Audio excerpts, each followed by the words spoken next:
Hola chicos, buenas noches, ¿cómo están? Espero que bien. Mi nombre es Jonathan Durán y la noche de hoy les estaré hablando sobre Física 2, ¿no? Vamos a dialogar un poco la teoría y algunos ejercicios de la capacitancia. Bueno, de hecho es un resumen de lo que estuvimos haciendo esta semana. Entonces les recomiendo que vean este y se enteren de este video y pues se enteren de todo lo que hicimos en el directo y pues luego vayan a consultarlo si quieren profundizar, ¿no? Entonces, nada chicos, quiero comenzar recomendándoles bibliografía, que es algo que siempre creo que es necesario y pues tener presente, ¿no? Los libros más bases que son los del Serway, el Sears, el Tipler y el O'Hayan, que están súper recomendados tanto para Física 2 como Física 3. Y bueno, los más avanzaditos como Fundamentos del Electromagnetismo de David Chen, de Sadiku y Ondas del Berkeley y Ondas y Vibraciones de AP French, ¿no? Son libros un poco más avanzados, pero igualmente súper recomendados para estos cursos, ¿no, chicos? Entonces, lo que hicimos en nuestro video, en nuestro directo esta semana fue, bueno, hablar sobre la capacitancia y los dieléctricos en esta, ¿no? Entonces, definimos un capacitor que no era más que dos conductores, los que sean, que estén aislados, uno y están alejados una distancia uno del otro, ¿no? Esto ya formaría un capacitor, ¿no? Acá vemos un ejemplo. Bueno, lo que también hicimos fue, bueno, definir la capacitancia, que era, bueno, qué tanta carga tengo por unidad de potencial, ¿no? Esta es la capacitancia, que carga tengo por unidad de potencial. Esta tiene unidades de faradios, que es igual a, bueno, coulomb entre voltaje, por las mismas, pues, las unidades que tenemos acá. Y listo, lo que hicimos básicamente fue definir la capacitancia para capacitores con vacío y con dieléctrico. Vamos a abordar la parte con capacitores con vacío. Y inicialmente, como la configuración más sencilla y más general, ya saben, es la capacitor con placas paralelas. Entonces, una explicación más a detalle lo hicimos en el video, como ya les dije. Pero lo que hicimos fue básicamente definir el campo, el potencial, y simplemente reemplazamos en la capacitancia para darnos cuenta que la capacitancia solo depende de qué tan grande es la placa y qué tan distantes están una de la otra, ¿no? Después hicimos, bueno, un ejemplo que no haremos hoy. Aquí lo mismo, y ahora hicimos el capacitor cilíndrico, ¿no? Lo mismo, chicos, ahí lo explicamos más la configuración, pero la idea fue que simplemente nos basamos de la definición de capacitancia, calculamos el potencial a partir del campo eléctrico. El campo eléctrico lo sacamos con ley de Gauss. Y nada, chicos, la conclusión fue que, ya saben, la capacitancia también en este caso depende solo de la geometría de los capacitores, de qué tan largo es el cilindro y qué tan distantes pues son los radios unos del otro. Ahora tenemos el capacitor esférico, que igual que el anterior, la respuesta, bueno, el proceso para definir su capacitancia y la respuesta dependen también de solo las dimensiones de los capacitores, ¿no? Igualmente que en los casos anteriores, entre más próximos sean los radios o las distancias que hay entre ellos, más capacitancia tendremos, ¿no? Porque mire, si B y A son números muy cercanos entre ellos, este número será muy grande, ¿no? Entonces, luego de esto, lo que hicimos fue definir la combinación de capacitores en paralelo y capacitores en serie, chicos.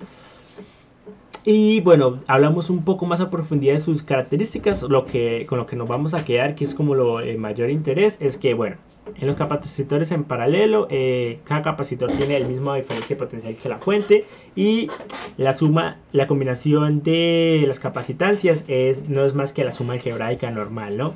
Mientras que en los capacitores en serie, la carga es la que es igual en cada capacitor, y la capacitancia equivalente es el inverso de la capacitancia equivalente es igual al inverso de cada capacitancia y pues sus sumas respectivas, ¿no? Ahora, las energías, la energía de almacenamiento de cada capacitor, pues es esta expresión, no la dedujimos, pero pues si hablamos un poco más de ella, fijémonos que simplemente es para pasar de aquí a aquí o de una a otra igualdad, es utilizar la definición de la capacitancia. Hablamos un poco de la densidad de energía y planteamos unos ejercicios, ¿vale? Entonces, vamos a hablar un poco de algunos ejercicios aquí bastante interesantes y, bueno, útiles, para que más o menos se les abra el apetito. Hablamos aquí de dos capacitores en paralelo y con sus capacitantes. Entonces, habíamos sus capacitancias equivalentes Y esta misma configuración para estos dos capacitores en serie, y bueno, sabíamos el resultado y simplemente lo que teníamos que hacer era calcular las capacitancias iniciales. Aquí lo que teníamos que hacer era calcular las cargas finales, la inicial y la final, pues a partir de un abrir y cerrar estos switches, y bueno, ahí luego lo vamos a hacer. Luego también calculamos la capacitancia equivalente de este sistema y de este sistema, ¿no? Y por último calculamos la energía almacenada en los capacitores. Luego, seguidamente de esto, lo que hicimos fue hablar sobre los capacitores con materiales dieléctricos, ¿no? Que simplemente, así como por hablar un poquito de estos, lo que ellos bueno, lo que ellos hacen al estar presentes entre los capacitores simplemente es disminuir el potencial. ¿Esto cómo se traduce? Siendo la diferencia potencial V sub 0 inicial cuando no había capacitor, cuando haya capacitor es la diferencia potencial nueva cuando haya capacitor. Cuando haya dieléctrico, la diferencia potencial nueva va a ser la diferencia potencial anterior dividida entre kappa. El cual kappa es pues la constante dieléctrica y este siempre es mayor que 1, ¿no? Esto afecta la capacitancia del capacitor, haciendo que esta sea mayor de esta forma, ¿no? Con el producto de la capacitancia inicial más por capa es igual a la nueva capacitancia, o sea, almacenamos más energía ahora, ¿vale? Algunas de las conclusiones a las que podemos llegar a partir de este resultado no sería más que se puede incrementar la capacitancia incluyendo un dieléctrico. Podemos aumentar el voltaje máximo de operación porque ya vemos que al agregar el dieléctrico el voltaje disminuye. Entonces podemos simplemente trabajar con voltajes mucho mayores ya si tenemos un dieléctrico en nuestro capacitor. Y lo que también podemos hacer, la ventaja también que nos presenta el dieléctrico es esto, ¿no? Proporciona un posible soporte mecánico entre las placas, lo que permite que estén cerca una de las otras sin tocarse. Así reduce D y aumenta C. ¿Esto qué quiere decir? Bueno, esto es más enfocado a la parte experimental. Esto quiere decir que cuando tenemos los capacitores en vacío se puede generar pues un cortocircuito entre ellos. Sin embargo, cuando incluimos el dieléctrico podemos reducir la distancia de separación entre los capacitores sin tener pues el riesgo del cortocircuito, y al reducir este D se aumenta la capacitancia, ¿no? Que era lo que tenía acá, porque recordemos que la capacitancia para circuitos paralelos dependía solo de su geometría, la permitividad, el área y la distancia. A este número ser más pequeño, este número va a ser más grande, ¿no? Y la capacitancia va a ser más grande. Listo, entonces, ¿cómo esto se ve? Es que, ¿cómo podemos interpretar o qué nos debemos imaginar cuando estamos trabajando un capacitor con un dieléctrico en el medio, ¿no? Entonces, veamos esto. Aquí tenemos un dieléctrico, ¿no? El cual tiene pues unas moléculas polares. Estas moléculas polares tienen una orientación bastante aleatoria. Ahora, ¿qué pasa? Si meto este dieléctrico en medio de un capacitor, ¿no? Este capacitor tiene un campo eléctrico, ¿no? Este campo eléctrico lo que va a hacer en nuestras moléculas va a ser reorientarlas. Ahora, esta reorientación de las moléculas me va a formar un campo inducido. ¿Por qué? Porque fijémonos de esta parte.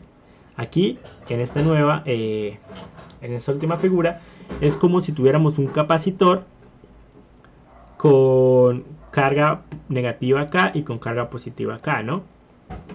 El cual genera una diferencia potencial. Esa diferencia potencial va en sentido contrario a la inicial.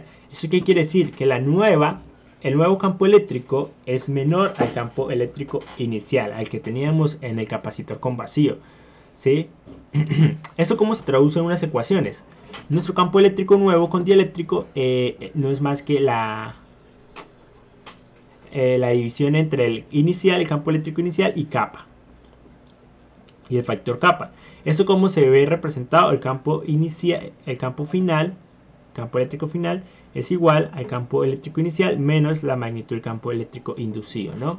Esto, si reemplazamos la definición de campo eléctrico para placas paralelas, que ya sabemos que sigma entre pues epsilon sub 0, en este caso como el campo eléctrico nuevo pues depende también de kappa, pues ahí aparece.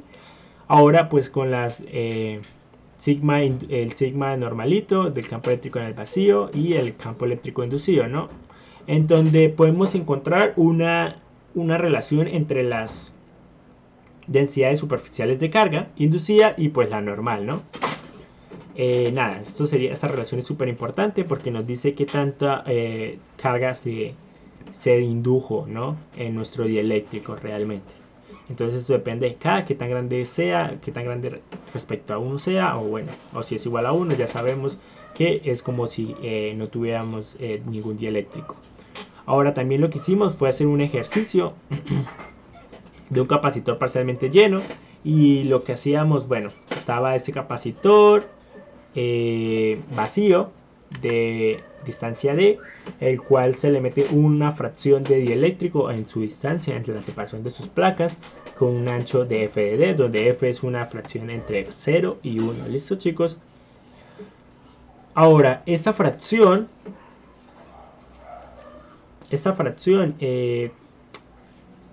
tiene una constante dieléctrica kappa igualmente, y el espacio de capacitor vacío es de ancho ahora 1 menos f producto de D, ¿no? Sabemos la capacitancia inicial, y ahora lo que nos pide este problema es encontrar la capacitancia al agregar este material dieléctrico. Entonces, ¿qué pasa? Ahora nosotros podemos interpretar este nuevo sistema con el dieléctrico K como unos capacitores en serie, ¿sí? Veamos la siguiente figura. Es como si tuviéramos un capacitor en serie con dieléctrico y un capacitor con vacío, ¿no? En vacío. Y simplemente lo que hicimos como lo hicimos en el anterior caso.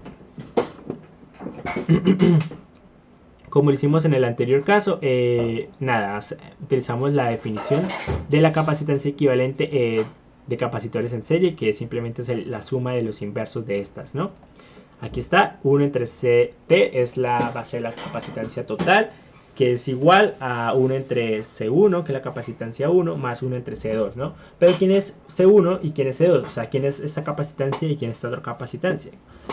Entonces, C1 no va a ser más que la constante dieléctrica kappa, epsilon sub 0, A entre la distancia de separación, que ya sabemos que es f de D. Listo, esa ecuación es la llamada ecuación 2, la vamos a llamar ecuación 2.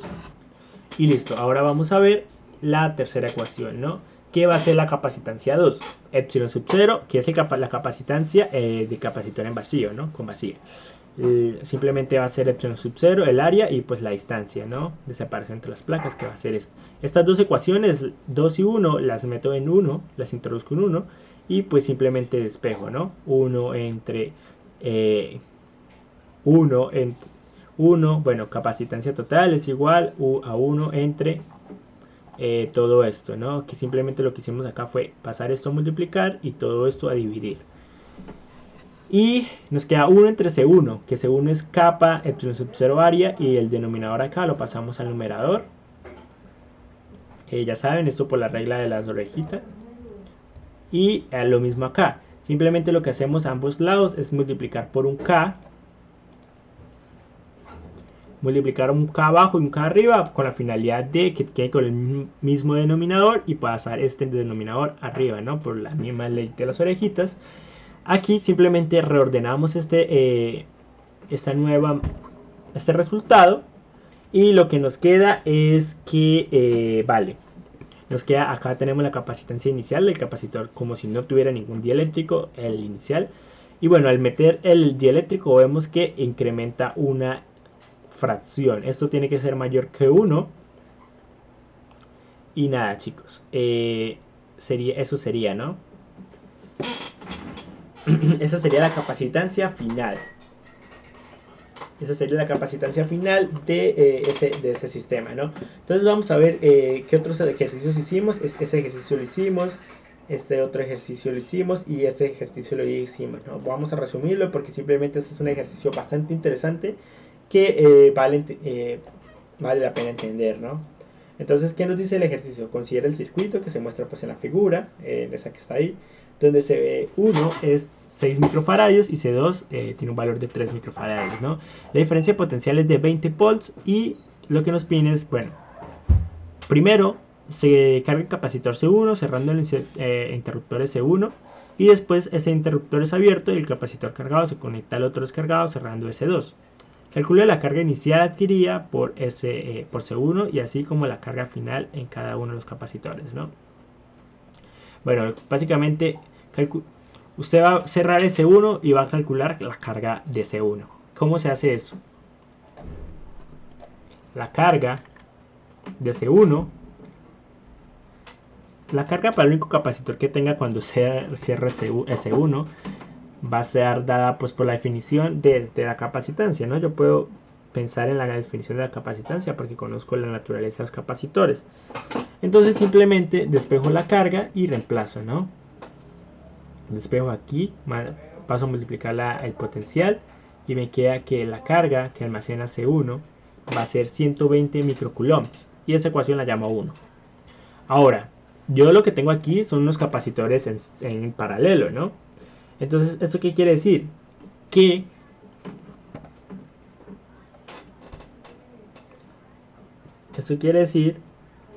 esto va a implicar dos cosas, ¿no? Nosotros, bueno, los detalles los vimos más en el video, entonces aquí simplemente era como para abrirles el apetito y vayan al video, ¿no? La cuestión es que de ahí puedo sacar dos cosas del hecho que estos capacitores estén en paralelos. La primera es que la carga total no va a ser más que la suma de las cargas, ¿no? al cerrar, al abrir el C1 y cerrar S2. Ahora, la carga total, que es la carga que pudo almacenar C1 cuando abrimos S1, cuando cerramos S1, qué pena. Y la otra cosa del hecho de que estén en paralelo, que podemos implicar, es el hecho de que las diferencias de potenciales van a ser las mismas en los ambos capacitores. Ahora, de esta misma expresión nosotros podemos sacar una cosa, y es relacionar la carga 1 y la carga 2 con sus capacitancias, ¿no? Y con base a esta ecuación 2 podemos ya nos encontramos con un sistema de dos ecuaciones y dos incógnitas que son Q1 y Q2, ¿no? Que es la finalidad, ¿no? Encontrar Q1 y Q2 finales después de cerrar S2. Ahora simplemente lo que hicimos fue, bueno, despejamos de 2 Q2 y lo reemplazamos en la ecuación 3, que era esta última que encontramos, quedándonos esta expresión. De esta expresión lo que nos quedó simplemente fue despejar C1 y C2. Despejo C1 y C2 y nada, chicos. O sea, este que está en el denominador lo paso aquí a multiplicar y este C1 que está acá lo paso a otro multiplicar. Despejo Q1 que es mi incógnita y ya. Me queda que es Q por el producto de estas dos cosas, ¿no? Reemplazo y me queda que la carga 1 son 1080 microcoulombs y que la carga 2, ya sabiendo Q1, son 40 microcoulombs. Bien, chicos, eso sería por ese lado, ¿no? Ya entonces encontramos nuestras dos capacitancias. Ahora vamos a hacer este ejercicio, ¿no? Este ejercicio es encontrar la capacitancia equivalente. Entonces esto va muy sencillo. Listo, no tengo espacio. Déjenme aquí hacer una cosa.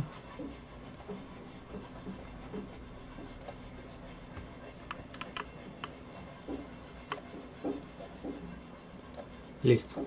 Qué pena. Ahora sí. Bueno, vamos a calcular la capacitancia equivalente. Sabemos que C1 son 5 microfaradios, C2 son 10 microfaradios y C3 son 2 microfaradios.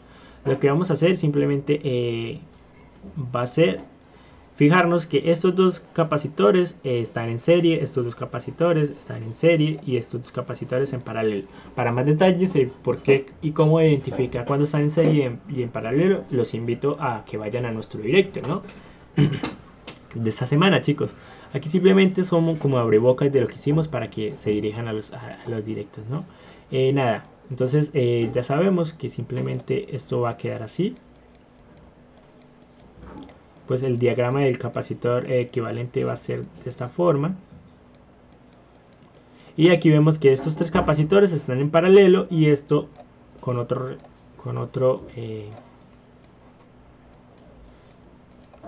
encontramos la capacitancia equivalente de estos tres en paralelo y al final nos quedan solo dos capacitores en serie, ¿no?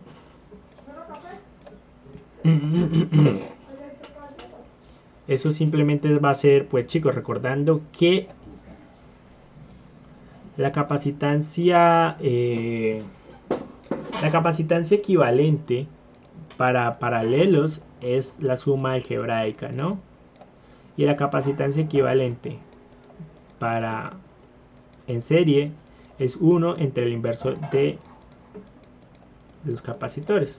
Pues vamos a ver cómo eso se ve reflejado en este ejercicio. Aquí rápidamente esta capacitancia equivalente la llamaremos CA y esta CB. Entonces CA es 2 veces CA es 2 veces C2 y C2 son 10, ¿no? 10 microfaradios, o sea, estos 20 microfaradios. CB son C1 y C2. C1 son 5 microfaradios y C2 son 10. Esto van a ser estos están en serie, entonces simplemente es 1 entre 1 entre 5 más 1 entre 10. Estos para que sean iguales multiplico abajo y arriba por un 2 y me queda 10 entre 3, que es igual a 3,3 microfaradios también. Ahora eso nos lleva a definir esta capacitancia equivalente, que es CC, este es C3, ¿no? Y este es CA. Entonces CC, ¿quién es? CC es igual a la suma paralelo de 2 veces CB más C3, que es CB, 2 veces CB son 6,6 más 2, ¿no? Que es 8,6. Entonces C son 8,6 microcoulombs, microfaradios, que diga. Y lo último que hacemos es calcular pues esta última equivalente, ¿no? Para que nos quede la capacitancia equivalente total, que simplemente es la en serie de CC y CA. Entonces la capacitancia equivalente va a ser 1 entre CA más 1 entre CC, que esto es igual a 1 entre 8, CA es CA, ¿cuánto era CA? 20, ¿no? 1 entre 20 más 1 entre 8,8, ¿no? 8,6. Esto, bueno, esto sí lo haremos en calculadora. Ah, bueno, no tengo calculadora acá. Bueno, vamos a hacerlo a pedal rapidito así, ¿no? Esto va a ser 20 más 8,6 multiplicado por 20.8,6. Eso va a ser igual a 20 por 9, 180 más o menos, aproximadamente. Así si aproximamos esto a 9, si esto lo aproximamos a 9 y esto igual, va a ser 180 entre 29 y 30, eso sería más o menos un 5, algo, ¿no? 5,8 yo creo. Porque si esto fuera 30, sería como 18 dividido entre 3 y 18 dividido entre 3 sería 6. Entonces eso es más o menos 5,8. Tal vez 5,6 por esta aproximación que hicimos, o hasta 5, esto hasta puede ser un 5,3 por la aproximación. La verdad no sé exactamente, dejémoslo como 5,5, un término medio, microfaradios, ¿no? Esa sería la capacitancia equivalente de ese sistema. Entonces, para más detalles y si lo quieren ver un poco más detenido, los invito a que vayan a nuestro directo esta semana, chicos, y que manden todas sus preguntas. Ya saben, en la descripción hay un link en donde pueden hacer esto. Y nada, chicos, bienvenidos sean a, si es su primera vez en los directos o en los videos, viendo los videos, bienvenidos sean a Sea Virtual Wiz. Ya saben, estamos aquí para ustedes, chicos. Manden todas sus preguntas. Nosotros desarrollaremos nuestras temáticas con base a las preguntas que ustedes quieran y que nosotros desarrollemos, ¿no, chicos? De lo contrario, simplemente yo propondré un tema y pues iremos discutiendo algunos aspectos claves, algunos ejercicios que considere claves con base a mi experiencia. Y nada, chicos, eso sería todo. Un saludo, mi nombre es Jonathan Durán y quédense que ya llega otro tutor, ¿vale? Hasta luego.